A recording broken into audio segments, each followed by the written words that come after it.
비가 억수같이 쏟아지던 그날, 시어머니는 며느리의 얼굴에 소금을 한 바가지 퍼부었습니다.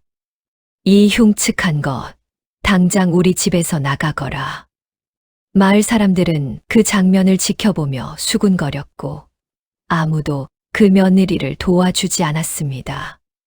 그녀는 아무 말도 하지 못한 채 눈물에 젖은 얼굴로 마을을 떠나야 했습니다. 그로부터 25년 후, 비단으로 장식된 화려한 가마 행렬이 그 마을 어귀에 나타났습니다. 수십 명의 하인과 호위무사가 뒤따르는 그 장면에 마을이 술렁였습니다. 그리고 가마가 멈춘 곳은 다름 아닌 그 시어머니의 집 앞이었습니다. 잠시 후 가마에서 내린 절세가인이 천천히 베일을 벗었습니다. 그 순간 시어머니는 그 자리에 주저앉고 말았습니다. 눈가에 찍힌 작은 점 하나가 25년 전 자신이 쫓아낸 그 며느리와 똑같았기 때문입니다. 흉측하다며 내쫓았던 며느리는 어떻게 조선을 뒤흔든 절세가인이 되어 돌아온 것일까요? 한 여인의 기적 같은 인생 역전 이야기, 지금 시작합니다. 시작하기 전 좋아요, 구독 눌러주시면 앞으로 영상 제작에 큰 힘이 됩니다. 이야기는 한 세기 전으로 거슬러 올라갑니다. 깊은 산골 마을에 자리 잡은 박씨 가문은 대대로 기이한 운명에 시달려 왔습니다. 가문의 여인들은 하나같이 세상을 놀라게 할 만큼 아름다웠지만 그 미모가 오히려 화근이 되어 비참한 최후를 맞이했습니다. 초대 할머니 박씨는 그 절세 미모 때문에 고을 수령의 눈에 들었습니다. 이미 결혼한 몸이었지만 수령은 강제로 그녀를 첩으로 삼았습니다. 본처의 질투와 시기는 상상을 초월했습니다. 어느 날 밤, 박 씨는 본처가 보낸 자객들에게 쫓겨 우물에 빠져 익사했습니다. 시신을 건져 올렸을 때 그녀의 나이는 겨우 23이었습니다. 그녀의 딸 역시 아름다웠습니다. 16살 되던 해 산적 무리가 마을을 습격했습니다. 산적의 두목은 그녀를 보자마자 납치해 갔고 그 후 소식이 끊겼습니다. 가족들이 수소문했지만 시신조차 찾을 수 없었습니다. 3대째인 손녀는 더욱 비극적이었습니다. 20살의 탐관오리의 수청을 강요받았습니다. 그녀는 목숨을 걸고 거부했고 분노한 탐관은 그녀를 모함하여 옥에 가뒀습니다. 차가운 옥사에서 그녀는 22살의 나이로 숨을 거두었습니다. 이런 비극이 3대에 걸쳐 되풀이되자 마을 사람들은 수군거렸습니다. 박씨 가문의 여인들에게는 저주가 깃들어 있다고, 그 아름다움은 축복이 아니라 재앙이라고 말입니다. 박씨 가문의 마지막 후손인 박진사는 이 모든 비극을 지켜보며 자라났습니다. 어머니가 옥사에서 죽는 것을 본 그는 깊은 절망에 빠졌습니다. 그리고 결심했습니다. 만약 자신에게 딸이 태어난다면 반드시 다른 방법으로 지켜내겠다고 말입니다. 박진사는 전국을 떠돌며 해결책을 찾았습니다. 명의를 찾아가고 도사를 만나고 온갖 비방을 수집했습니다. 그리고 마침내 깊은 산속에서 은둔하는 노인 한 명을 만났습니다. 노인은 오래전부터 전해 내려오는 비법을 알려주었습니다. 깊은 산속에서만 자라는 독초가 있었는데 이것을 특별한 방법으로 다리면 피부를 일시적으로 변색시키는 액체를 만들 수 있었습니다. 중요한 것은 이 효과가 25년간 지속되다가 자연스럽게 사라진다는 점이었습니다. 박진사는 그 독초를 구하기 위해 목숨을 걸었습니다. 절벽을 타고 오르고 맹수와 싸우며 온갖 위험을 무릅쓴 끝에 마침내 그 독초를 손에 넣었습니다. 그리고 노인이 알려준 방법대로 정성스럽게 액체를 만들어 온기에 담아 보관했습니다. 박진사가 혼인한 지 2년째 되던 해 아내가 임신했습니다. 그는 매일 밤 하늘에 빌었습니다. 아들이 태어나기를, 딸이 아니기를 간절히 기도했습니다. 하지만 하늘은 그의 기도를 들어주지 않았습니다. 산파가 아기를 받아들고 탄성을 질렀습니다. 태어난 아기는 여자아이였고 그 아름다움은 이 세상 것이 아닌 듯 했습니다. 달빛이 사람의 모습을 하고 내려온 것 같았고 봄꽃이 살아 숨 쉬는 것 같았습니다. 산파는 평생 수백 명의 아기를 받았지만 이렇게 아름다운 아기는 처음이었습니다. 하지만 박진사의 얼굴에는 기쁨 대신 깊은 슬픔이 어렸습니다. 아내는 난산 끝에 숨을 거두었고 남겨진 것은 아름다운 딸뿐이었습니다. 박진사는 죽어가는 아내의 손을 잡고 약속했습니다. 무슨 일이 있어도 딸을 지켜내겠노라고 말입니다. 아내가 숨을 거둔 그날 밤, 박진사는 갓난아기를 안고 방에 들어갔습니다. 그리고 오랫동안 준비해 두 농기를 꺼냈습니다. 검푸른 빛깔의 액체가 담겨 있었습니다. 박진사의 손은 떨렸습니다. 이 아름다운 얼굴에 독초액을 바른다는 것은 마치 귀한 그림에 먹물을 끼얹는 것과 같았습니다. 하지만 선택의 여지가 없었습니다. 이것만이 딸을 지킬 수 있는 유일한 방법이었습니다. 박진사는 눈물을 흘리며 아기의 얼굴에 액체를 조심스럽게 발랐습니다. 처음에는 아무런 변화가 없었습니다. 하지만 하루, 이틀이 지나면서 서서히 변화가 나타나기 시작했습니다. 아기의 눈부신 피부의 작은 반점들이 생기기 시작했습니다. 처음에는 희미했던 반점들이 점점 진해지고 넓어졌습니다. 일주일이 지나자 아기의 얼굴 전체가 검푸른 반점으로 뒤덮였습니다. 처음 그 아기를 보고 감탄했던 산파도 깜짝 놀랄 정도였습니다. 마을 사람들은 수군거렸습니다. 그렇게 아름답던 아기가 갑자기 병에 걸렸다고, 박씨 가문의 저주가 아기에게도 이어졌다고 말입니다. 박진사는 그런 소문들을 들으면서도 참았습니다. 이것이 딸을 지키는 길이라고 스스로를 다독였습니다. 박진사는 매일 밤 일기를 썼습니다. 딸이 자라서 이 모든 진실을 알게 될 날을 위해서였습니다. 일기장에는 가문의 비극적인 역사, 독초를 구한 과정, 그리고 딸에 대한 깊은 사랑이 빼곡히 적혀 있었습니다. 박진사는 딸에게 옥분이라는 이름을 지어주었습니다. 옥처럼 귀하고 아름다운 마음을 가진 사람이 되라는 뜻이었습니다. 겉모습은 숨길 수 있어도 마음만큼은 누구보다 아름답게 자라기를 바랐습니다. 옥분이는 아버지의 지극한 사랑 속에서 자랐습니다. 박진사는 딸에게 글을 가르치고 산수를 가르쳤습니다. 당시로서는 여자아이에게 학문을 가르치는 것이 흔한 일이 아니었지만 박진사에게는 특별한 이유가 있었습니다. 박진사는 옥분이에게 말했습니다. 세상은 겉모습으로 사람을 판단하지만 진정한 가치는 내면에 있다고. 그러니 마음을 갈고 닦으라고 말입니다. 옥분이는 아버지의 가르침을 가슴 깊이 새겼습니다.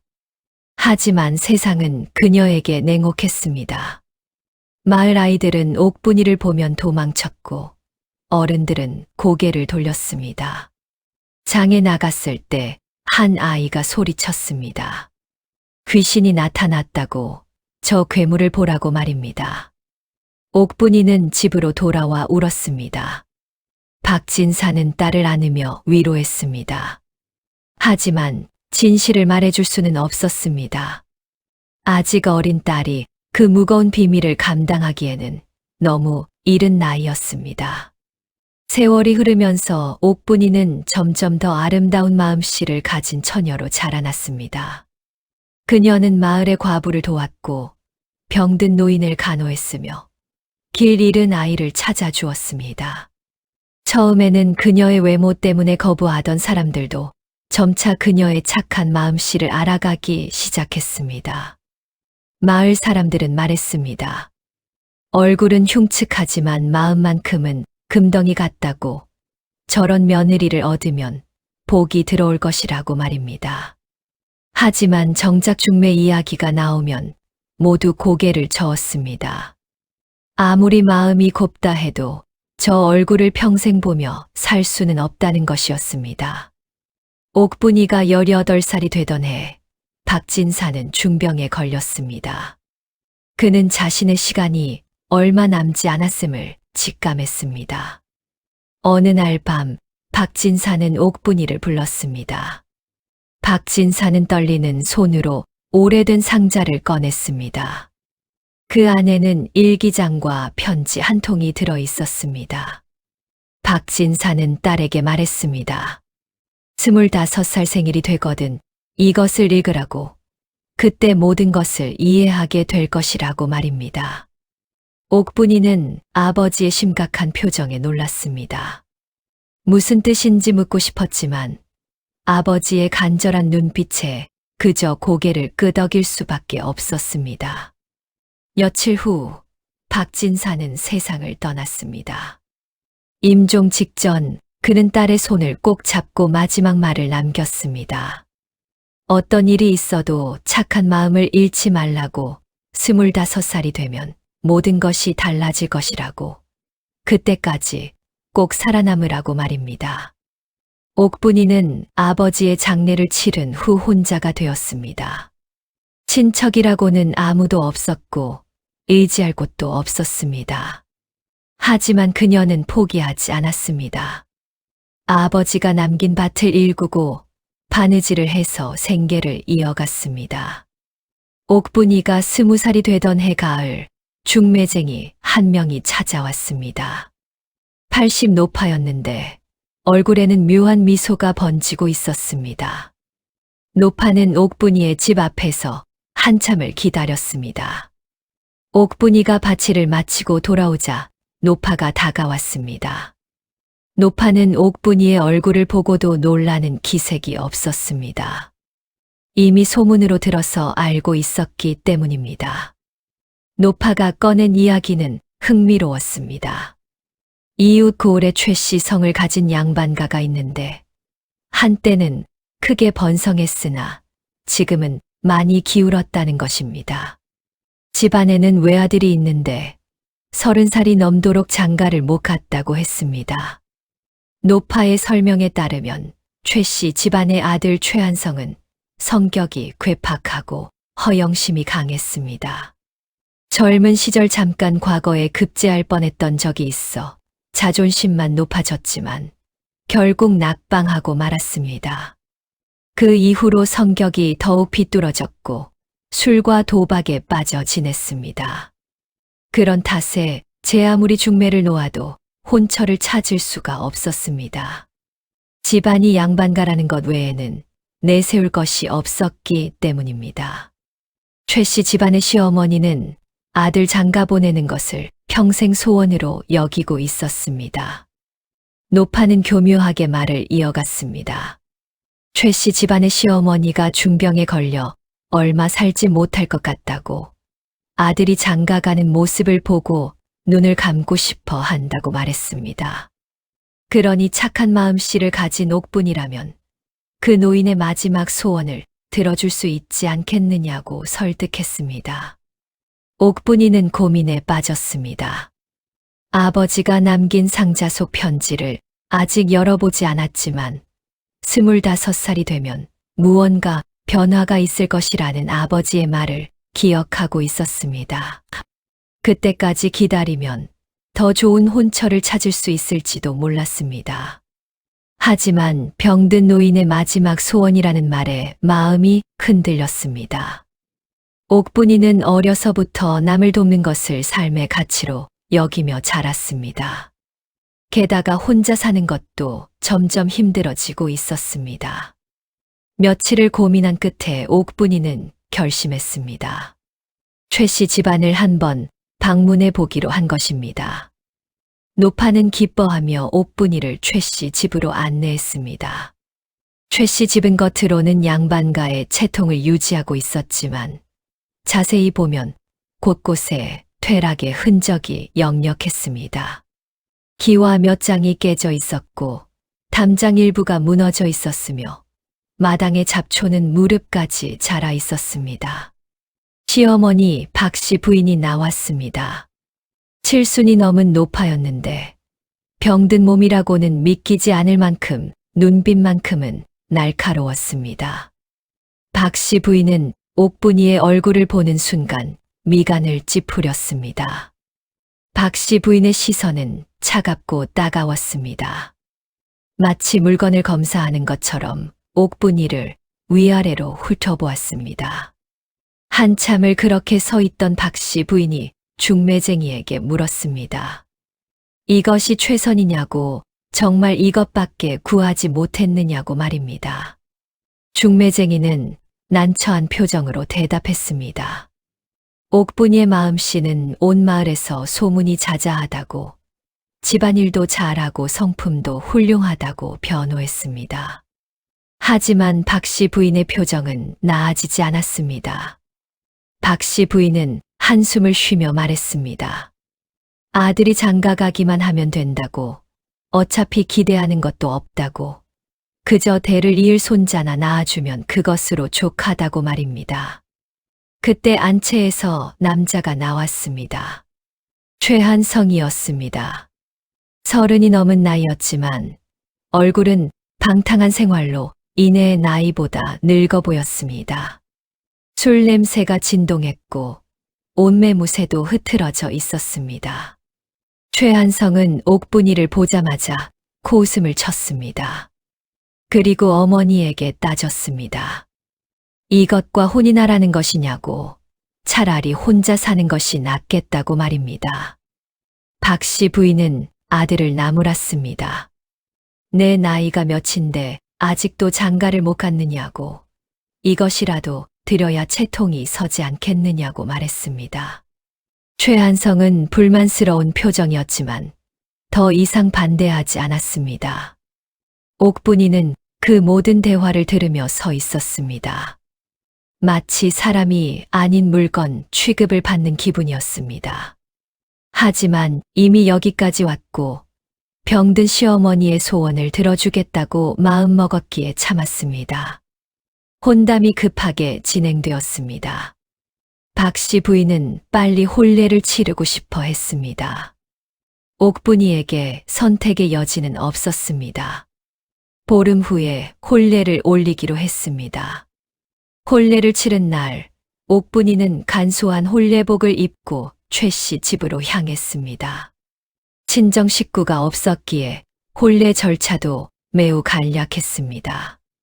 마을 사람 몇 명이 구경을 왔지만 대부분은 호기심 어린 눈빛으로 옥분이의 얼굴을 훔쳐보기 바빴습니다.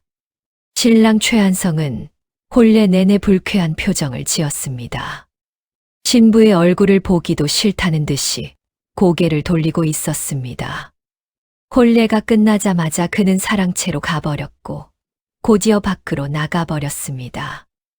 어디로 갔는지는 물어볼 필요도 없었습니다. 기생집이었습니다. 첫날 밤 옥분이는 신방에 혼자 남겨졌습니다. 한참을 기다렸지만 신랑은 돌아오지 않았습니다. 새벽이 되어서야 최한성이 술에 취한 채 돌아왔습니다. 그는 옥분이를 보고는 비틀거리며 소리쳤습니다. 저 흉측한 것을 당장 치우라고, 보기만 해도 술이 깬다고 말입니다. 시어머니 박씨 부인이 나왔습니다. 그녀는 옥분이에게 명령했습니다. 신방이 아니라 부엌 옆 곳간에서 자라고 내일부터는 새벽같이 일어나 밥을 지으라고 말했습니다. 옥분이는 조그만 곳간으로 들어갔습니다. 방이라고 부르기도 민망한 공간이었습니다. 창문도 제대로 없어 어두컴컴했고 쥐가 돌아다니는 소리가 들렸습니다. 옥분이는 그곳에서 잠을 청했지만 눈물이 멈추지 않았습니다. 다음 날부터 지옥 같은 나날이 시작되었습니다. 새벽 4시 동도 트기 전에 시어머니가 곳간 문을 발로 차며 소리쳤습니다. 아직도 자고 있느냐고, 어서 일어나 밥을 지으라고 다그쳤습니다. 옥분이는 부스스한 눈을 비비며 일어나 부엌으로 향했습니다. 아궁이에 불을 지피고 밥을 지었습니다. 이른 아침에 찬 공기가 뼛속까지 스며들었지만 쉴 틈이 없었습니다. 아침 식사를 준비하고 나면 청소가 기다리고 있었습니다. 마당 쓸기, 마루 닦기, 방 정리까지 모든 것이 옥분이의 몫이었습니다. 최 씨 집에는 하인이 한 명도 없었습니다. 예전에는 여럿 있었지만 집안이 기울면서 하나둘 떠나갔고 이제는 며느리가 그 역할을 대신하게 된 것입니다. 점심 준비를 하고 나면 빨래가 기다리고 있었습니다. 냇가에 가서 무릎을 꿇고 빨래를 했습니다. 한겨울에도 찬물에 손을 담가야 했습니다. 손은 곧 트고 갈라졌지만 아무도 신경 쓰지 않았습니다. 저녁 준비까지 마치면 밤이 되었습니다. 하지만 휴식은 없었습니다. 시어머니는 밤늦게까지 이것저것 시켰습니다. 바느질을 하라고, 신발을 꿰매라고, 곡식을 정리하라고 끊임없이 명령했습니다.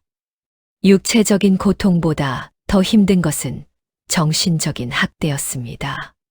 시어머니 박씨 부인은 하루도 빠짐없이 옥분이를 모욕했습니다. 아침 식사 때마다 트집을 잡았습니다. 밥이 너무 질다고 아니면 너무 되다고 불평했습니다. 국이 짜다고 아니면 싱겁다고 투덜거렸습니다. 사실 음식의 간이 문제가 아니었습니다. 그저 옥분이를 괴롭히고 싶었을 뿐입니다. 박씨 부인은 옥분이의 얼굴을 볼 때마다 비난을 쏟아냈습니다.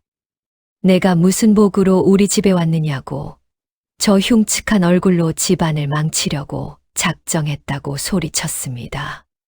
귀신같이 생긴 것이 밥은 또 얼마나 많이 처먹는지 모르겠다고 욕했습니다.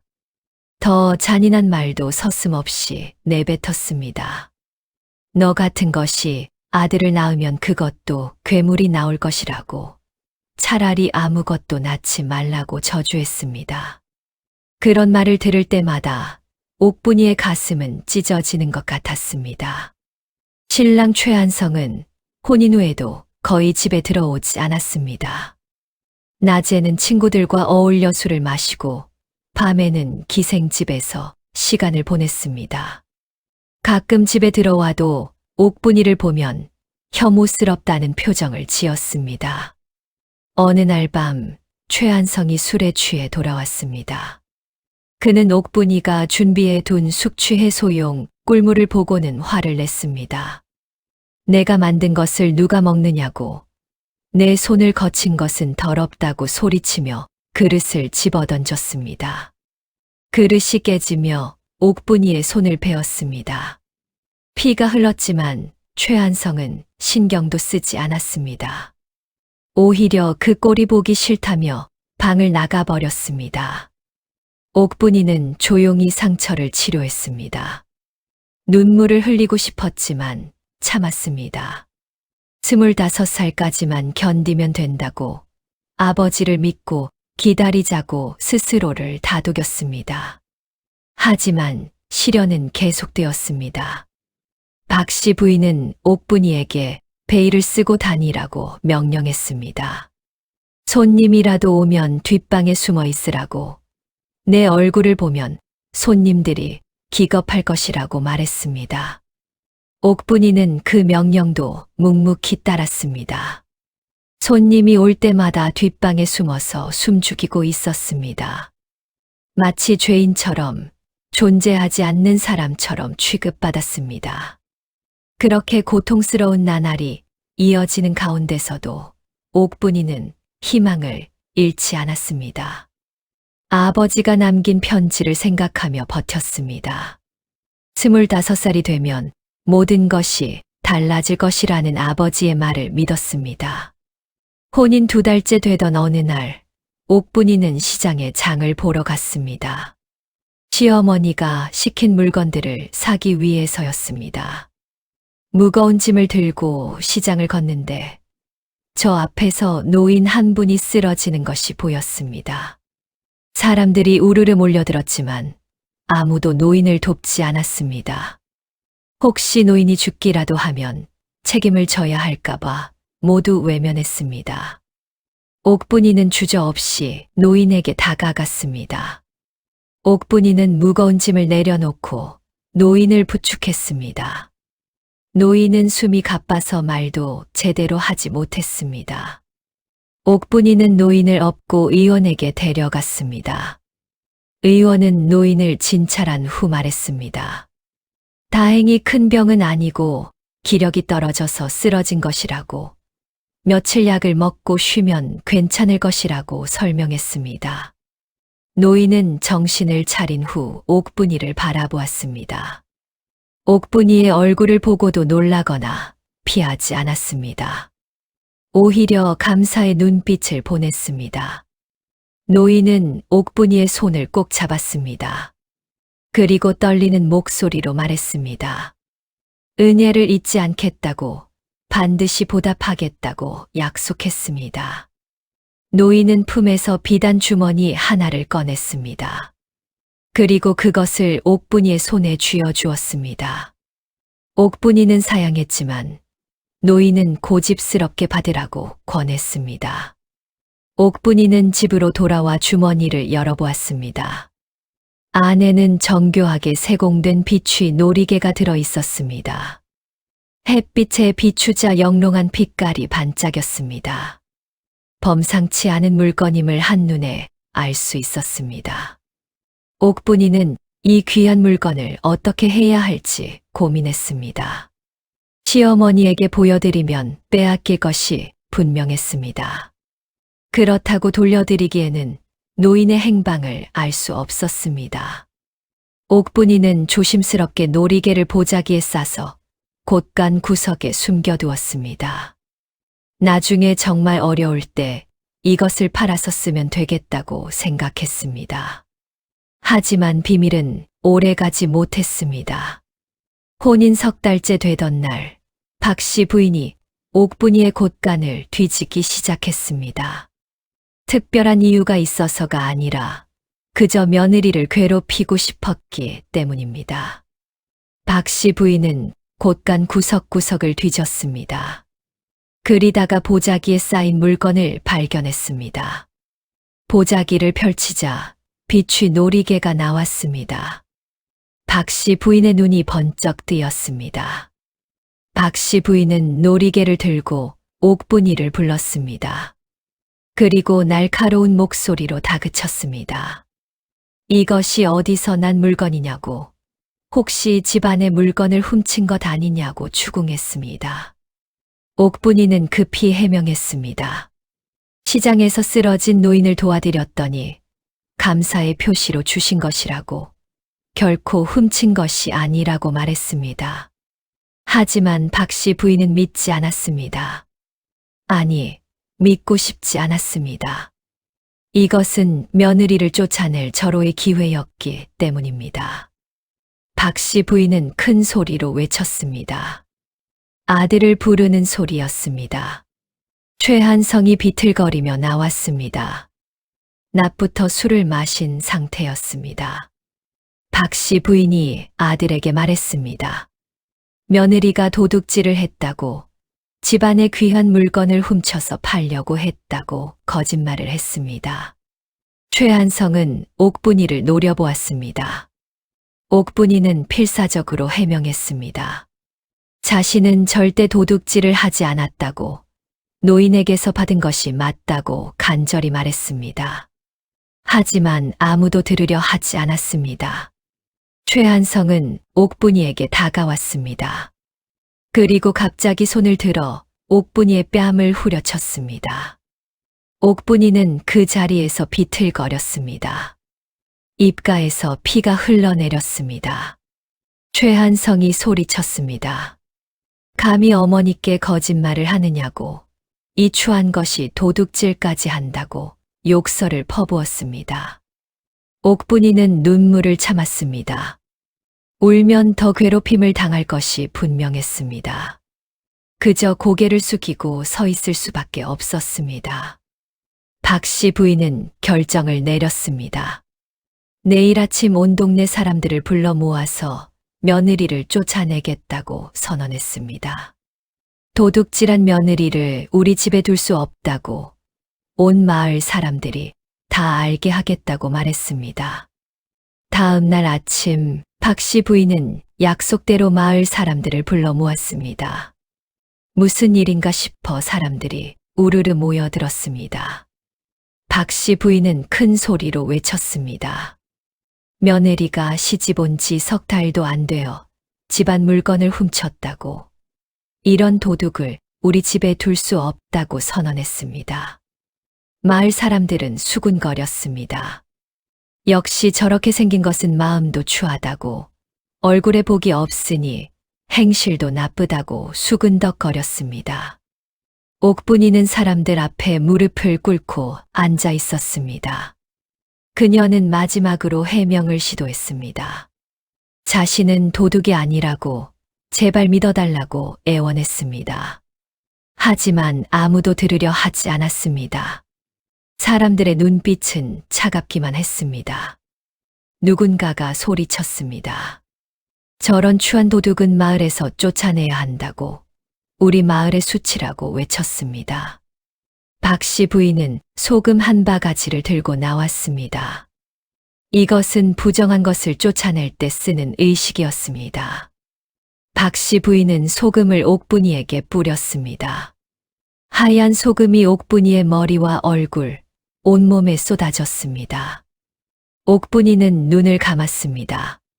소금이 눈에 들어가 따가웠지만 육체적인 고통보다 정신적인 수치심이 더 컸습니다. 박 씨 부인이 소리쳤습니다. 당장 썩 꺼지라고, 다시는 우리 집 문턱에 얼씬도 하지 말라고 고함쳤습니다. 마을 사람들도 거들었습니다. 어린아이들은 옥분이에게 돌멩이를 던졌습니다. 어른들은 손가락질하며 비웃었습니다. 도둑년이라고, 추한 괴물이라고 욕설을 퍼부었습니다. 옥분이는 조그만 보따리 하나만 들고 일어났습니다. 그 보따리 안에는 아버지가 남긴 상자와 몇 벌 안 되는 옷가지가 전부였습니다. 옥분이는 최 씨 집 대문을 나섰습니다. 뒤를 돌아보니 박 씨 부인이 문간에 서서 승리의 미소를 짓고 있었습니다. 최한성은 무관심한 표정으로 담배를 피우고 있었습니다. 옥분이는 발걸음을 옮겼습니다. 어디로 가야 할지 몰랐지만 일단 이곳을 벗어나야 했습니다. 마을 사람들의 손가락질과 비웃음 속에서 옥분이는 걸었습니다.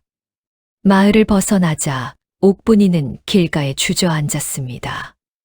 그리고 처음으로 울음을 터뜨렸습니다. 억울함과 분함, 수치심과 절망감이 한꺼번에 밀려왔습니다. 하지만 한참을 울고 난 후 옥분이는 눈물을 닦았습니다. 그리고 아버지의 유언을 떠올렸습니다. 어떤 일이 있어도 살아남으라고 25살까지만 견디라고 하신 말씀을 기억했습니다. 옥분이는 일어났습니다. 앞으로 나아갈 방향을 정했습니다. 해가 지는 방향, 큰 도시가 있다는 서쪽을 향해 걷기 시작했습니다. 며칠을 걸어 옥분이는 큰 폭우가 있는 항구 도시에 도착했습니다. 발은 부르텄고 온몸은 지쳐 있었지만 새로운 희망이 생기는 것 같았습니다. 이곳에서는 아무도 자신을 알지 못했습니다. 새로운 시작을 할 수 있었습니다. 항구 도시는 활기가 넘쳤습니다. 전국 각지에서 온 상인들이 물건을 사고 팔았고 뱃사람들이 분주히 움직였습니다. 옥분이는 이곳저곳을 돌아다니며 일자리를 찾았습니다. 주막 앞에 섰을 때 옥분이는 목이 너무 말라 물을 청했습니다. 주막 주인 아주머니가 나왔습니다. 아주머니는 옥분이의 얼굴을 보고 잠깐 움찔했지만 곧 따뜻한 미소를 지으며 물을 가져다 주었습니다. 옥분이는 물을 마시며 아주머니에게 물었습니다. 혹시 일손이 필요하지 않으냐고 자신이 일을 잘한다고 말했습니다. 아주머니는 옥분이를 위아래로 살폈습니다. 얼굴은 그렇지만 눈빛만큼은 맑고 착해 보였습니다. 게다가 주막은 정말 일손이 부족한 상태였습니다. 아주머니가 제안했습니다. 일단 며칠만 일해보라고, 성실하면 계속 일할 수 있게 해주겠다고 말했습니다. 옥분이는 기쁜 마음으로 받아들였습니다. 그렇게 옥분이는 주막에서 일하기 시작했습니다. 설거지, 청소, 손님 시중 등 힘든 일이었지만 최 씨 집에서의 학대에 비하면 천국이었습니다. 무엇보다 주인 아주머니는 옥분이를 사람으로 대해 주었습니다. 아주머니는 옥분이에게 말했습니다. 사람은 얼굴이 아니라 마음이라고. 옥분이는 손님들을 대하는 태도가 참 곱다고 칭찬했습니다. 옥분이는 성실하게 일했습니다.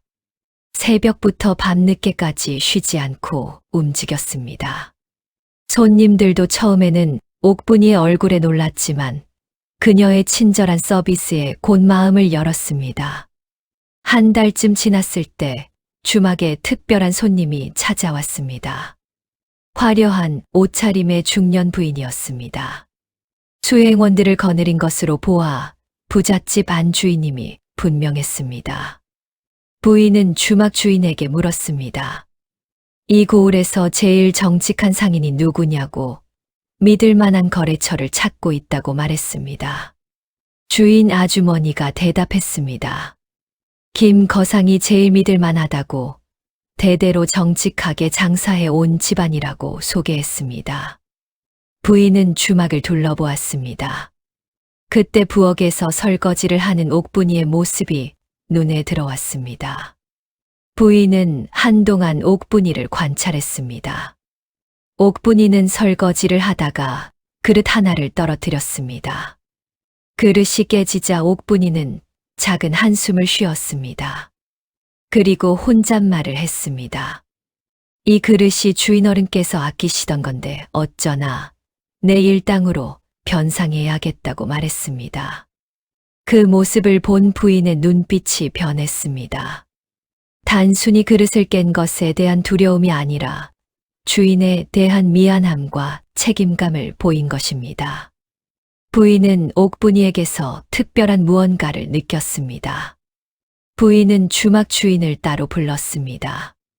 그리고 조용히 물었습니다.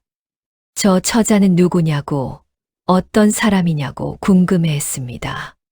주인 아주머니가 대답했습니다. 한 달 전에 온 처자인데 얼굴은 그렇지만 마음씨만큼은 금덩이 같다고 칭찬했습니다. 성실하고 정직하며 손님들을 대하는 태도도 훌륭하다고 말했습니다. 부인이 다시 물었습니다. 혹시 저 처자를 자신에게 넘길 수 있겠느냐고. 우리 집에서 일할 사람이 필요한데 저 처자가 마음에 든다고 제안했습니다. 주인 아주머니는 난처해했습니다. 옥분이가 떠나면 일손이 부족해질 것이 분명했습니다. 하지만 옥분이의 미래를 생각하면 거부할 수 없었습니다. 주막 일보다는 부잣집에서 일하는 것이 옥분이에게 더 나을 것이기 때문입니다. 주인 아주머니는 옥분이를 불렀습니다. 그리고 부인의 제안을 전했습니다. 옥분이는 놀라서 부인을 바라보았습니다. 부인이 옥분이에게 직접 말했습니다. 우리 집에서 일하지 않겠느냐고, 주막보다는 대우가 나을 것이라고 제안했습니다. 옥분이는 조심스럽게 물었습니다. 저 같은 사람을 거두어 주시겠느냐고, 이 얼굴을 보고도 괜찮으시겠느냐고 확인했습니다.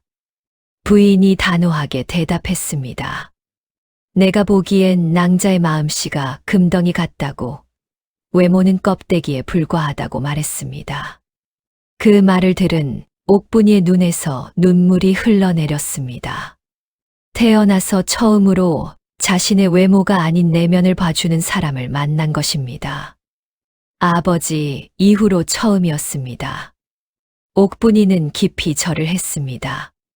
은혜를 잊지 않겠다고, 열심히 일하겠다고 약속했습니다. 부인은 정씨 부인이었습니다. 남편 김만석은 이 지역에서 손꼽히는 거상이었습니다. 정씨 부인은 단순한 부잣집 안주인이 아니었습니다. 그녀는 남편의 사업을 뒤에서 보좌하는 뛰어난 안목의 소유자였습니다. 정씨 부인은 사람을 보는 눈이 탁월했습니다. 겉모습이 아니라 본질을 꿰뚫어 보는 능력이 있었습니다. 그래서 많은 상인들이 정씨 부인의 평가를 중요하게 여겼습니다. 정씨 부인은 옥분이에게서 특별한 가능성을 보았습니다. 단순히 착한 마음씨뿐만 아니라 책임감과 성실함, 그리고 지혜로움까지 엿보였습니다. 옥분이는 김 거상의 저택으로 향했습니다. 저택은 상상했던 것보다 훨씬 컸습니다. 넓은 마당과 여러 채의 건물들, 그리고 수십 명의 하인들이 있었습니다. 정씨 부인은 옥분이를 집 안으로 안내했습니다. 그리고 다른 하인들을 모아놓고 소개했습니다. 앞으로 함께 일할 사람이라고, 잘 도와주라고 당부했습니다. 처음에는 하인들도 옥분이의 얼굴에 놀랐습니다. 하지만 정씨 부인이 직접 데려온 사람이었기에 감히 무시하지 못했습니다. 게다가 며칠 지나지 않아 옥분이의 성품을 알게 되면서 받아들이게 되었습니다. 옥분이는 처음에는 간단한 집안일을 맡았습니다. 청소, 빨래, 음식 준비 등 다른 하인들과 같은 일을 했습니다. 하지만 그녀는 모든 일을 완벽하게 해냈습니다. 며칠이 지나자 정씨 부인은 옥분이에게 다른 일을 맡기기 시작했습니다. 장부를 정리해 보라고, 물건 목록을 작성해 보라고 지시했습니다. 옥분이는 그 일도 훌륭하게 해냈습니다. 정씨 부인이 놀란 것은 옥분이가 글을 읽고 쓸 수 있을 뿐만 아니라 산수에도 능하다는 점이었습니다. 어느 날 옥분이가 장부를 정리하다가 발견한 것이 있었습니다. 이번 달 쌀값 계산에 오류가 있었던 것입니다. 옥분이는 조심스럽게 정씨 부인에게 보고했습니다. 정씨 부인이 장부를 확인해 보니 정말로 계산이 잘못되어 있었습니다. 그대로 두었다면 큰 손해를 볼 뻔했습니다. 정씨 부인은 옥분이의 능력에 감탄했습니다. 정씨 부인이 물었습니다. 어떻게 글과 산수를 배웠느냐고, 여자로서는 보기 드문 재능이라고 칭찬했습니다. 옥분이가 대답했습니다. 아버지께서 어릴 적 가르쳐 주셨다고, 아버지는 딸이라도 배워야 한다고 믿으셨다고 설명했습니다. 정씨 부인은 옥분이의 재능을 더 활용하기로 결심했습니다. 단순한 하녀가 아니라 집안 살림을 도울 수 있는 조력자로 키우기로 한 것입니다. 정씨 부인은 옥분이에게 더 중요한 일들을 맡기기 시작했습니다. 상인들과의 거래를 기록하고 물품의 입출고를 관리하며 수지를 계산하는 일들이었습니다. 옥분이는 그 모든 일을 완벽하게 해냈을 뿐만 아니라 때때로 놀라운 통찰력을 보여주었습니다. 어느 날 옥분이가 정씨 부인에게 조언했습니다. 이번 달 곡물 거래에서는 손해를 보았지만 다음 달 풍년이 예상되니 지금 미리 창고를 비워두는 것이 좋겠다고 제안했습니다. 정씨 부인이 근거를 물었습니다. 옥분이는 차분하게 설명했습니다. 올해 봄 날씨를 보면 벼가 잘 자랄 조건이었다고, 또한 이웃 고을의 수확 상황을 들으니 모두 좋다고 한다고 말했습니다. 정씨 부인은 옥분이의 조언을 따랐습니다. 그리고 정말로 다음 달에 풍년이 들었습니다. 미리 창고를 비워둔 덕분에 싼 값에 많은 곡물을 매입할 수 있었고, 그것을 다시 팔아 큰 이익을 냈습니다. 이런 일들이 반복되면서 정씨 부인의 옥분이에 대한 신뢰는 깊어졌습니다. 옥분이는 단순히 일을 잘하는 것이 아니라 사업에 대한 감각이 있었습니다. 또 한 번은 이런 일도 있었습니다. 옥분이가 정씨 부인에게 보고했습니다. 저번에 받은 비단 중에 색이 바랜 것이 섞여 있었다고. 같이 거래하는 다른 분들께 물어보니 모두 같은 경험을 했다고 말했습니다. 정씨 부인이 놀라며 물었습니다. 김 주사가 그런 물건을 납품했다는 것이냐고. 오래 거래해 온 사람인데 믿을 수 없다고 말했습니다. 옥분이가 조심스럽게 제안했습니다. 이번 기회에 거래처를 바꾸시는 것이 어떻겠느냐고. 더 좋은 조건으로 양질의 비단을 공급받을 수 있을 것이라고 말했습니다. 정씨 부인은 옥분이의 말을 듣고 직접 확인해 보았습니다. 정말로 비단에 문제가 있었고 김 주사는 변명만 늘어놓았습니다. 정씨 부인은 거래처를 바꾸었고 더 좋은 조건으로 양질의 비단을 공급받을 수 있었습니다. 이런 일들이 쌓이면서 옥분이의 지위는 점점 높아졌습니다. 이제는 단순한 하녀가 아니라 정씨 부인의 오른팔과 같은 존재가 되었습니다. 정씨 부인은 옥분이를 다른 하인들과는 다르게 대했습니다. 식사도 따로 하게 했고 방도 더 좋은 곳으로 옮겨주었습니다. 무엇보다 중요한 의사결정을 할 때마다 옥분이의 의견을 물었습니다. 다른 하인들도 이제는 옥분이를 존중했습니다. 처음에는 그녀의 얼굴 때문에 수군거렸지만 이제는 그녀의 능력과 인품을 인정하게 되었습니다. 김 거상도 아내로부터 옥분이에 대한 이야기를 들었습니다. 그는 직접 옥분이를 불러 이야기를 나누어 보았습니다. 그리고 아내의 평가가 옳았음을 확인했습니다. 김 거상이 말했습니다. 옥분이 덕분에 우리 집안 사업이 더욱 번창하고 있다고, 계속 잘 부탁한다고 격려했습니다. 옥분이가 김 거상 집에서 일한 지 2년이 지났을 때였습니다. 어느 날 아침 옥분이는 거울을 보다가 깜짝 놀랐습니다. 얼굴의 검풀은 반점이 조금씩 옅어지고 있었던 것입니다. 옥분이는 가슴이 두근거렸습니다. 아버지의 말씀이 떠올랐습니다. 25살이 되면 모든 것이 달라질 것이라고 하셨던 말씀이 말입니다. 옥분이는 이제 23이었습니다. 2년만 더 지나면 25이 됩니다. 그때가 되면 아버지가 남긴 편지의 비밀이 밝혀질 것이었습니다. 옥분이는 조심스럽게 반점의 변화를 관찰했습니다. 매일 조금씩 옅어지고 있었습니다. 하지만 아직 두드러진 변화는 아니었기에 다른 사람들은 알아차리지 못했습니다. 옥분이는 이 사실을 아무에게도 말하지 않았습니다. 혹시라도 이상한 소문이 날까봐 조심했습니다. 그저 묵묵히 일에 집중하며 시간이 흐르기를 기다렸습니다. 그 무렵 정씨 부인이 옥분이를 불렀습니다. 정씨 부인의 표정이 평소와 달리 진지했습니다. 정씨 부인이 말했습니다. 사실 자신에게는 아들이 하나 있다고, 그 아들이 한양에서 공부를 마치고 곧 돌아올 것이라고 말했습니다. 옥분이는 그 사실을 이미 알고 있었습니다. 하인들 사이에서 도련님 이야기가 자주 나왔기 때문입니다. 도련님은 총명하고 효심이 깊다는 평을 들었습니다. 정씨 부인이 조심스럽게 말을 이었습니다. 옥분이를 며느리로 삼고 싶다고, 옥분이만큼 훌륭한 며느리가 어디 있겠느냐고 제안했습니다. 옥분이는 깜짝 놀라 고개를 들었습니다. 자신 같은 사람을 며느리로 삼겠다는 것이 믿기지 않았습니다. 정 씨 부인이 말을 이었습니다. 외모가 무슨 상관이냐고, 사람은 마음이 중요한 것이라고. 옥분이의 능력과 인품이면 최고의 며느리가 될 것이라고 말했습니다.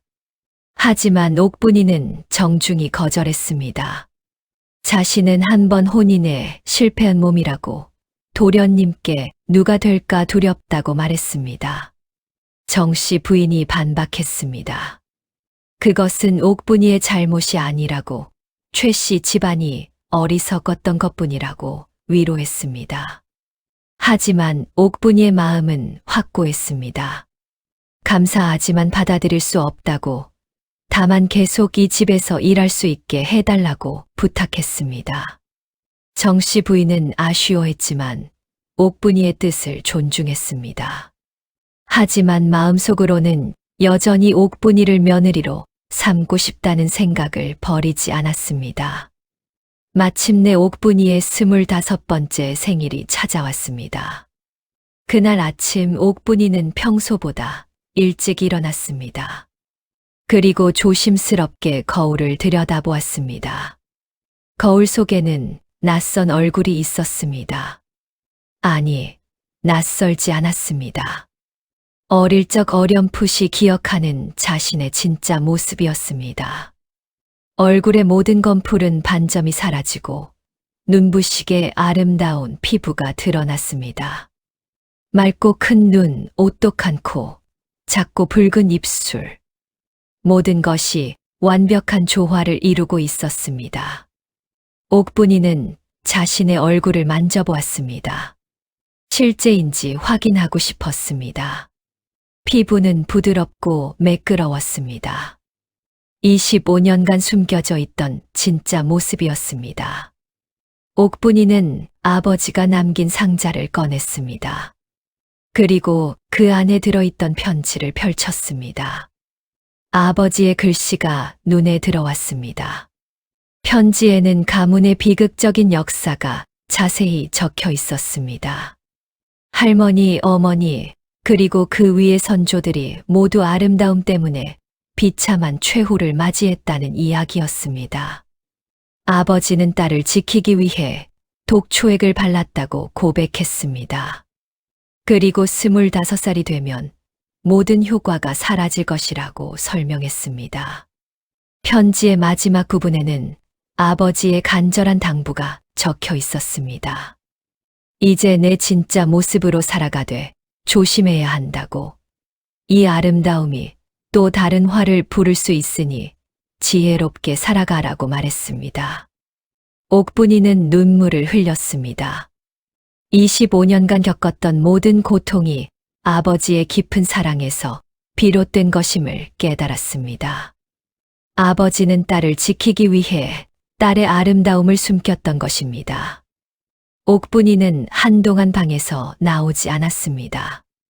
이 변화를 어떻게 설명해야 할지 고민했습니다. 갑자기 아름다워진 모습을 보면 사람들은 어떻게 반응할까요? 오후가 되자 정씨 부인이 옥분이의 방문을 두드렸습니다. 걱정이 되어 찾아온 것입니다. 옥분이는 깊은 숨을 쉬고 결심했습니다. 정씨 부인에게만큼은 진실을 말해야겠다고 생각했습니다. 그녀는 자신에게 은혜를 베푼 사람이고 믿을 수 있는 사람이었습니다. 옥분이가 방문을 열었습니다. 정씨 부인은 눈앞에 선 절세미인을 보고 말을 잃었습니다. 너무나 아름다워서 현실인지 의심이 들 정도였습니다.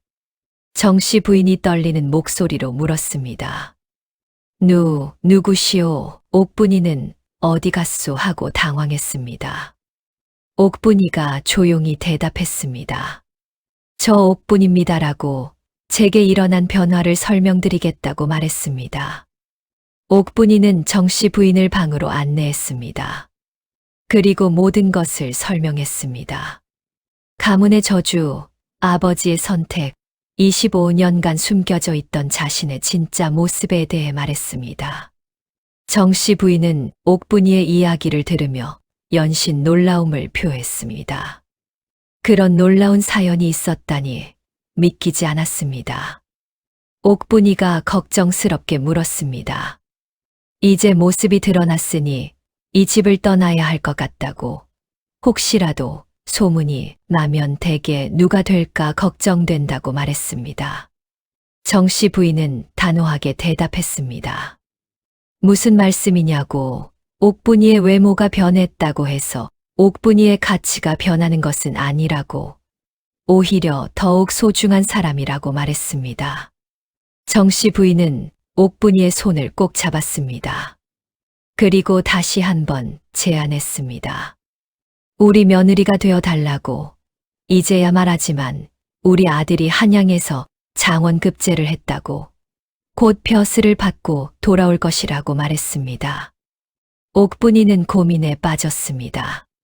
정씨 부인의 진심은 의심할 여지가 없었습니다. 게다가 이 집에서 지낸 2년간 정말 행복했습니다. 며칠 후 김 거상의 아들 김재혁이 돌아왔습니다. 그는 28살의 젊은 선비였습니다. 한양에서 장원급제를 했을 뿐만 아니라 인품도 훌륭하다는 평을 들었습니다. 정씨 부인이 아들에게 옥분이를 소개했습니다. 김재혁은 옥분이를 보고 한눈에 반했습니다. 세상에 이렇게 아름다운 사람이 있을 수 있을까 싶었습니다. 하지만 정씨 부인은 아들에게 말했습니다. 겉모습만 보지 말라고. 옥분이의 진짜 가치는 그 내면에 있다고 설명했습니다. 그리고 옥분이가 그동안 집안에 기여한 것들을 자세히 이야기했습니다. 김재혁은 며칠 동안 옥분이를 관찰했습니다.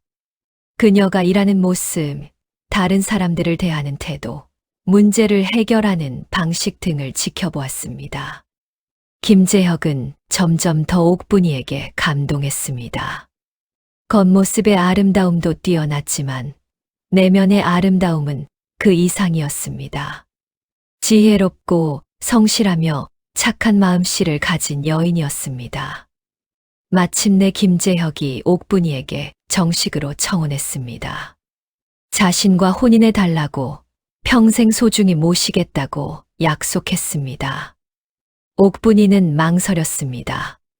자신은 한 번 혼인에 실패한 몸이라고, 그것이 김재혁에게 누가 되지 않을까 걱정했습니다. 김재혁이 대답했습니다. 그것은 실패가 아니라고, 오히려 옥분이가 부당한 대우를 받았던 것이라고. 자신은 절대 그런 일이 없도록 하겠다고 맹세했습니다. 정씨 부인도 옥분이를 설득했습니다. 제발 우리 며느리가 되어 달라고.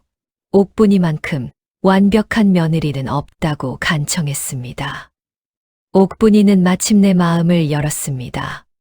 정씨 부인 부부의 진심 어린 마음과 김재혁의 정성을 더 이상 외면할 수 없었습니다. 옥분이가 대답했습니다. 좋습니다. 혼인하겠습니다라고 수락했습니다. 옥분이와 김재혁의 혼례는 성대하게 치러졌습니다. 고을에 명망 있는 사람들이 모두 참석했고 축하 인사가 끊이지 않았습니다. 혼례를 치른 후 옥분이의 삶은 완전히 달라졌습니다. 이번에는 정말로 존중받는 며느리, 사랑받는 아내로서의 삶이었습니다. 김재혁은 옥분이를 진심으로 아꼈습니다. 그는 아내의 의견을 존중했고 중요한 결정을 할 때마다 상의했습니다. 옥분이는 남편의 출세를 내조했습니다. 김재혁은 벼슬길에 올라 점점 높은 자리로 올라갔고 옥분이는 뛰어난 지혜로 남편을 보좌했습니다. 또한 옥분이는 시부모님을 극진히 모셨습니다. 정씨 부인은 며느리를 얻은 것이 인생 최고의 행운이라고 말했습니다. 세월이 흘러 옥분이와 김재혁 사이에는 두 아들과 한 딸이 태어났습니다. 아이들은 모두 부모의 장점을 물려받아 총명하고 효심이 깊었습니다. 옥분이는 아이들을 교육하면서 늘 강조했습니다. 사람은 겉모습이 아니라 마음으로 봐야 한다고. 누구든지 존중해야 한다고 가르쳤습니다. 김 거상 집안은 옥분이의 도움으로 더욱 번창했습니다. 옥분이의 예리한 판단력과 경영 감각은 사업을 크게 발전시켰습니다. 이제 김 거상 집안은 이 지역에서 가장 부유한 가문이 되었습니다. 한편 옥분이를 쫓아낸 최 씨 집안은 어떻게 되었을까요? 최 씨 집안은 옥분이를 쫓아낸 후 계속 기울어갔습니다. 최한성은 여전히 술과 도박에 빠져 지냈고 집안의 재산은 하루가 다르게 줄어들었습니다. 박 씨 부인은 병든 몸으로 아들을 나무랬지만 소용이 없었습니다. 최한성은 어머니의 말을 듣지 않고 계속 방탕한 생활을 이어갔습니다. 결국 최 씨 집안은 땅을 팔기 시작했습니다. 먼저 논밭이 팔렸고 다음에는 집 뒤편의 과수원이 팔렸습니다. 마지막에는 기와집까지 팔고 작은 초가집으로 이사해야 했습니다. 하인들은 모두 떠났습니다. 월급을 제때 주지 못하자 하나둘씩 다른 곳으로 갔습니다. 이제 최 씨 집안에는 박 씨 부인과 최한성 둘만 남았습니다. 박 씨 부인은 한숨만 쉬었습니다. 어쩌다 이렇게 되었을까 후회했지만 여전히 자신의 잘못을 깊이 깨닫지는 못했습니다. 가끔씩 박 씨 부인은 생각했습니다. 그때 그 며느리를 쫓아내지 말걸 하고 후회했습니다. 하지만 곧 고개를 저었습니다. 그래도 그 추한 얼굴을 어떻게 참겠냐고, 그것보다는 지금이 낫다고 스스로를 위로했습니다. 세월이 흘러 25년이 지났습니다. 박 씨 부인은 80이 넘은 노파가 되었고 최한성도 55이 넘었습니다. 최 씨 집안은 이제 양반가의 채통도 잃었습니다. 마을 사람들은 최 씨 집안을 동정하기도 했지만 대부분은 자업자득이라고 생각했습니다. 어느 날 마을에 이상한 소문이 돌기 시작했습니다. 며칠 후에 큰 행차가 이 마을을 방문한다는 것이었습니다. 마을 사람들은 궁금해했습니다. 누가 이런 작은 마을을 방문한다는 것일까요? 혹시 고을 사또라도 오시는 것일까요? 드디어 그날이 왔습니다. 화려한 비단 가마 행렬이 마을 어귀에 나타났습니다. 수십 명의 하인과 호위, 무사들이 뒤따르는 그 행렬은 마을 사람들이 평생 본 것 중 가장 화려했습니다. 마을 사람들이 구름처럼 모여들었습니다. 도대체 누가 온 것인지 궁금해하며 수군거렸습니다. 가마가 멈춘 곳은 놀랍게도 최 씨 집 앞이었습니다. 초라한 초가집 앞에 화려한 가마가 선 모습은 묘한 대조를 이루었습니다. 가마에서 하인이 내려 문을 열었습니다. 그리고 귀부인 한 분이 천천히 내렸습니다. 그녀는 화려한 비단 옷을 입고 있었고 얼굴은 베일로 가려져 있었습니다. 귀부인은 주위를 둘러보았습니다. 25년이라는 세월 동안 마을은 많이 변했지만 여전히 익숙한 부분도 남아 있었습니다. 소식을 들은 박 씨 부인과 최한성이 허둥지둥 나왔습니다. 누더기를 걸친 그들의 모습은 초라하기 짝이 없었습니다. 박 씨 부인은 귀부인 앞에서 허리를 굽신거렸습니다. 어떤 귀한 분이 이 초라한 집을 찾아오셨는지 모르겠지만 혹시 무슨 음식이라도 얻어먹을 수 있을까 하는 기대감 때문이었습니다. 귀부인은 하인들에게 명령했습니다. 이 집에 큰 잔치를 준비하라고, 음식과 술을 넉넉히 준비하고 마을 사람들도 모두 초대하라고 지시했습니다. 마을 사람들은 술렁거렸습니다. 도대체 무슨 일인지 궁금했습니다. 박 씨 부인과 최한성은 어리둥절했지만 공짜 음식이라니 마다할 이유가 없었습니다. 곧 하인들이 분주히 움직이며 잔치 준비를 시작했습니다. 온갖 귀한 음식들이 차려졌고 술도 넉넉히 준비되었습니다. 잔치상이 차려지고 마을 사람들이 모두 모였습니다. 박 씨 부인과 최한성은 침을 삼키며 음식을 바라보았습니다. 이런 진수성찬은 정말 오랜만이었습니다. 귀부인은 조용히 서서 모든 것을 지켜보았습니다. 베일 너머로 박 씨 부인과 최한성의 초라한 모습이 보였습니다. 25년의 세월은 그들을 완전히 다른 사람으로 만들어 놓았습니다. 사람들이 음식을 먹기 시작했습니다. 박 씨 부인과 최한성도 허겁지겁 음식을 집어 먹었습니다. 오랜만에 배불리 먹을 수 있는 기회였습니다. 한참 잔치가 무르익었을 때 귀부인이 일어섰습니다. 사람들이 조용해지며 귀부인을 바라보았습니다. 귀부인이 입을 열었습니다. 제가 이 자리에 온 이유를 말씀드리겠습니다. 라고 말했습니다. 옥분이는 천천히 말을 시작했습니다. 저는 25년 전 이 집의 며느리였습니다. 라고 말했습니다. 박 씨 부인의 손에서 수저가 떨어졌습니다. 뭐라고요? 무슨 소리인지 이해할 수 없었습니다. 옥분이는 계속 말했습니다. 하지만 석 달 만에 도둑이라는 누명을 쓰고 쫓겨났지요. 소금 세례를 받으며 말입니다라고 차분하게 설명했습니다. 마을 사람들이 웅성거리기 시작했습니다. 25년 전에 그 사건을 기억하는 사람들이 있었습니다. 옥분이는 천천히 베일을 벗었습니다. 그 순간 모든 사람들이 숨을 죽였습니다. 그녀의 눈부신 아름다움에 모두가 넋을 잃었습니다. 박 씨 부인은 옥분이의 얼굴을 바라보았습니다. 그리고 눈가의 작은 점 하나를 발견했습니다. 25년 전 그 추한 며느리의 눈가에 있던 바로 그 점이었습니다. 박 씨 부인의 얼굴이 새하얗게 질렸습니다.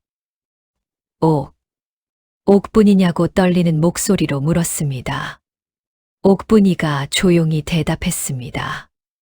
예, 어머님. 저 옥분입니다라고 말했습니다. 최한성도 믿을 수 없다는 표정이었습니다. 저 추했던 며느리가 어떻게 이렇게 아름다워질 수 있단 말입니까? 옥분이는 자신의 이야기를 시작했습니다. 가문의 저주, 아버지의 선택, 그리고 25년간 숨겨져 있던 진실을 모두 털어놓았습니다. 옥분이는 말했습니다. 제 아버지는 저를 지키기 위해 제 아름다움을 숨기셨습니다. 독초액을 발라 피부를 변색시켰던 것이지요. 그리고 25살이 되면 모든 것이 원래대로 돌아올 거라고 하셨습니다라고 설명했습니다. 마을 사람들은 놀라움을 금치 못했습니다. 그런 놀라운 사연이 있었다니 믿기지 않았습니다. 옥분이는 계속 말했습니다. 제가 도둑질했다고 하셨던 그 비취 놀이개는 제가 시장에서 쓰러진 노인을 구해드렸을 때 감사의 표시로 받은 것이었습니다. 하지만 어머님은 제 말을 듣지 않으셨습니다라고 상기시켰습니다. 옥분이는 품에서 그 놀이개를 꺼냈습니다. 25년이 지났지만 여전히 빛나고 있었습니다. 박 씨 부인은 그 놀이개를 보고 기억했습니다. 정말로 며느리가 그것을 훔친 것이 아니었습니다. 하지만 자신은 듣지 않았습니다. 아니, 듣고 싶지 않았습니다. 옥분이는 말을 이었습니다. 저는 매일 새벽같이 일어나 밥을 짓고 빨래를 하고 청소를 했습니다. 하지만 어머님은 저를 사람이 아닌 물건처럼 대하셨습니다. 제 얼굴만 보시고 제 마음은 전혀 보지 않으셨지요라고 회상했습니다. 마을 사람들의 눈초리가 차갑게 변했습니다. 최 씨 집안이 저런 짓을 했구나 하고 비난의 시선을 보냈습니다. 옥분이는 최한성을 바라보았습니다. 도련님, 아니, 나리. 당신은 신혼 첫날부터 저를 거지라고 부르며 멸시했습니다. 그리고 매일 밤 기생집에 가셨죠. 저는 당신께 아내로서 한 번도 대우받지 못했습니다. 그저 집안의 하인이었을 뿐이지요라고 말했습니다. 최한성은 고개를 숙였습니다. 변명할 여지가 없었습니다. 옥분이는 깊은 숨을 쉬었습니다. 저는 오늘 복수하러 온 것이 아닙니다. 다만 제 과거를 정리하러 왔을 뿐입니다라고 분명히 했습니다. 그녀는 하인에게 신호했습니다. 하인이 큰 보따리를 가져왔습니다. 옥분이가 말했습니다. 이것은 쌀과 돈입니다. 어머님께서 앞으로 굶지 않도록 드리는 것입니다.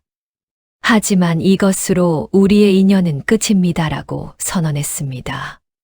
박씨 부인이 옥분이의 치맛자락을 붙잡았습니다. 용서하오, 옥분아. 내가 눈이 어두워. 내가 잘못했소라고 울며 애원했습니다. 하지만 옥분이는 조용히 그 손을 뿌리쳤습니다. 어머님, 저는 어머님을 용서할 수 없습니다.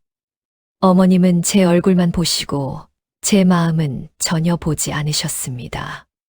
저는 25년 동안 그 고통을 안고 살았습니다라고 단호하게 말했습니다. 옥분이는 마을 사람들을 향해 말했습니다. 여러분, 오늘 이 잔치를 여러분과 함께 하고 싶었습니다. 25년 전 제가 억울하게 쫓겨났을 때 여러분은 저를 손가락질했습니다. 하지만 저는 여러분을 원망하지 않습니다라고 말했습니다. 사람들은 고개를 숙였습니다. 부끄러움과 죄책감이 밀려왔습니다. 옥분이는 계속 말했습니다. 다만 부탁드립니다. 사람을 겉모습으로 판단하지 마십시오. 추한 겉모습 뒤에 아름다운 마음이 있을 수 있고 아름다운 겉모습 뒤에 추한 마음이 있을 수 있습니다. 진정한 가치는 눈에 보이지 않는 곳에 있습니다라고 당부했습니다. 박씨 부인은 땅바닥에 주저앉아 통곡했습니다. 내가 보물을 돌멩이인 줄 알고 내던졌구나. 금덩이를 쓰레기로 착각했구나라고 자신을 쳤습니다. 옥분이는 가마에 오르기 전 마지막으로 최씨 집을 바라보았습니다. 여기서의 고통이 있었기에 지금의 제가 있습니다. 그 의미에서는 감사드립니다. 안녕히 계십시오라고 작별 인사를 했습니다. 가마가 천천히 움직이기 시작했습니다. 행렬이 마을을 떠나는 동안 아무도 말이 없었습니다. 박씨 부인은 한참 동안 땅바닥에 주저앉아 울었습니다. 25년의 세월 동안 쌓인 후회와 자책감이 한꺼번에 쏟아졌습니다. 최한성도 자신의 어리석음을 깨달았습니다. 만약 그때 옥분이를 제대로 대했더라면 지금 자신도 부귀영화를 누리고 있을 것이었습니다. 마을 사람들도 반성했습니다. 자신들도 옥분이를 외모로만 판단하고 손가락질했던 것을 후회했습니다. 옥분이는 집으로 돌아와 남편과 아이들에게 모든 이야기를 했습니다. 김재혁은 아내를 껴안으며 위로했습니다. 잘하셨습니다. 이제 정말 자유로워지셨습니다라고 말했습니다. 아이들도 어머니의 이야기를 듣고 깊은 감동을 받았습니다. 어머니가 얼마나 힘든 삶을 살아왔는지, 그리고 그 모든 고난을 어떻게 이겨냈는지 알게 되었습니다.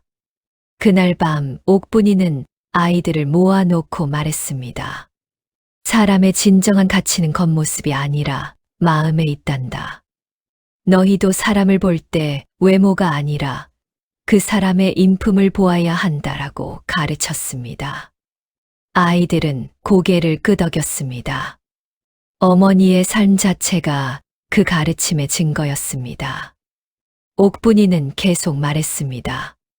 그리고 아무리 힘든 일이 있어도 선한 마음을 잃지 마라. 어미는 가장 힘들 때도 남을 도왔고 그것이 결국 어미를 지금의 자리에 있게 했단다라고 강조했습니다. 옥분이의 이야기는 점점 퍼져 나갔습니다. 마을에서 마을로, 고을에서 고을로 전해졌습니다. 사람들은 이 이야기를 통해 진정한 가치가 무엇인지, 그리고 사람을 어떻게 대해야 하는지를 배웠습니다. 세월이 흘러 옥분이의 이야기는 전설이 되었습니다.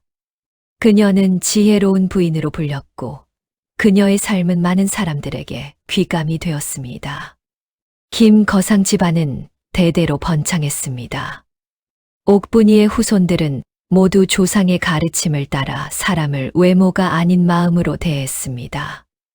박씨 부인은 옥분이를 만난 후 얼마 살지 못하고 세상을 떠났습니다.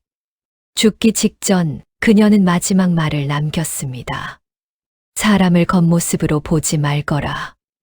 내가 평생 후회하며 산다라고 유언을 남겼습니다. 최한성도 어머니가 돌아가신 후 뒤늦게나마 정신을 차렸습니다. 방탕한 생활을 청산하고 성실하게 살려고 노력했지만 이미 회복할 수 없을 만큼 인생이 기울어 있었습니다. 그는 평생 자신의 어리석음을 후회하며 살았습니다. 옥분이는 80세까지 장수했습니다. 죽기 전 그녀는 후손들에게 유언을 남겼습니다. 진정한 보물은 눈에 보이지 않는 것에 있다. 마음의 눈으로 보아야만 제대로 볼 수 있다. 사람을 판단할 때 겉모습이 아니라 그 사람의 본질을 보아라. 그것이 내가 평생을 통해 배운 가장 중요한 교훈이다라고 말했습니다. 옥분이가 세상을 떠난 후에도 그녀의 이야기는 계속 전해졌습니다. 조선 팔도에 퍼진 그 이야기는 수백 년이 지난 지금까지도 사람들에게 깊은 감동을 주고 있습니다. 이 이야기를 듣는 모든 사람들에게 묻습니다. 우리는 사람을 어떻게 판단하고 있습니까? 겉모습으로 판단하고 있지는 않습니까? 진정한 가치를 보는 눈을 가지고 있습니까? 옥분이의 삶은 우리에게 말합니다. 진정한 아름다움은 마음에 있고, 진정한 가치는 인품에 있으며, 진정한 행복은 서로를 존중하는 데 있다고 말입니다. 끝까지 시청해 주셔서 감사합니다. 이야기가 재미있으셨다면 좋아요, 구독 부탁드립니다. 그리고 어디서 듣고 계신지 댓글 남겨주시면 댓글 남겨주신 모든 분들이 계신 곳에 행복 가득 좋은 기운들이 널리 퍼질 겁니다. 앞으로 더 재미있는 영상으로 찾아뵙겠습니다.